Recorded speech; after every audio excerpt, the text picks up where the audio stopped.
আসসালামু আলাইকুম। আপনারা সবাই কেমন আছেন? আলহামদুলিল্লাহ আমি ভালো আছি। আবার নতুন একটা রেসিপি নিয়ে আসলাম। আজকে আমি বানাবো সাবুদানা আর কাস্টার্ড দিয়ে আমার নিজের তৈরি সাবুদানার কাস্টার্ড। প্রথমে আমি সাবুদানাগুলো ভিজিয়ে নিয়েছিলাম। 1 কেজি দুধে হাফ কেজি করে নিয়েছি। আর এটা হচ্ছে চাউমিন, আপনারা নুডলস দিলেও করতে পারেন। অল্প কয়েকটা স্টিক লাগবে, 4-5টি স্টিক হলেই হবে। আর কাস্টার্ড পাউডার 3 চামচ, আর বাদাম আর একটা কলা, এগুলা দিয়ে আমি এখন তৈরি করব। প্রথমে দুধটাকে আমি 1 কেজি দুধকে আমি হাফ কেজি করে নিয়েছি, একটু গুঁড়া দুধও ভিতরে দিয়ে আমি ঘন করে নিয়েছি। এরপরে আমি চিনি দিয়ে 1 কাপ চিনি দিয়েছি। আপনারা চিনি আপনাদের স্বাদ মতো দেবেন, কম বেশি আপনারা যেরকম খান সেরকম। 3 চামচ কাস্টার্ড পাউডার গুলিয়ে নিয়েছিলাম আমি পানির ভিতরে। তারপরে আমি দুধের মধ্যে কাস্টার্ড পাউডারটা দিয়ে দিলাম, দিয়ে একটু নাড়াচাড়া করতেছি। বেশি ঘন হবে না, আবার বেশি পাতলাও হবে না। অনেক টেস্টি হয়, একবার আপনারা ঘরে বানিয়ে খেতে পারেন। আমার ছেলের খুব পছন্দ। আমি একটার অর্ধেক গাজর কুচি করে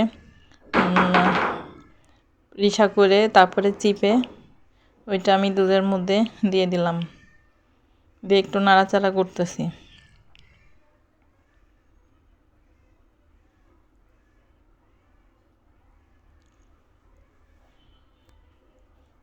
ভালো করে বলকায় নিতে হবে।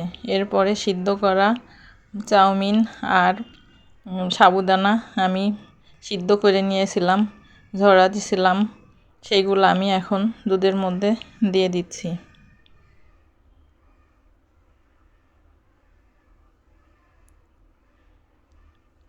দিয়ে ভালো করে নাড়াচাড়া করতে হবে।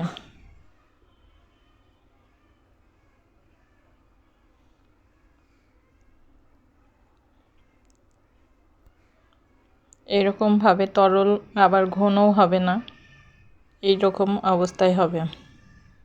এরপরে আমার এটা হয়ে গিয়েছে, আমি ঠান্ডা করে ফ্রিজে 10 মিনিট মতো রেখে দিয়েছিলাম। তারপরে ঠান্ডা করার পরে আমি আবার নিয়ে এসেছি। এরপরে কলাগুলা কুচি করে নিয়েছি, একটা কলা।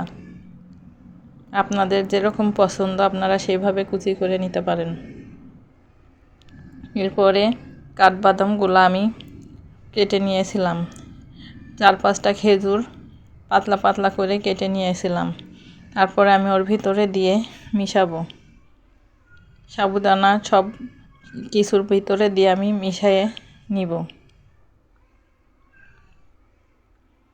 আপনারা এটা আইসক্রিম দিয়েও খেতে পারেন, এমনিও খেতে পারেন।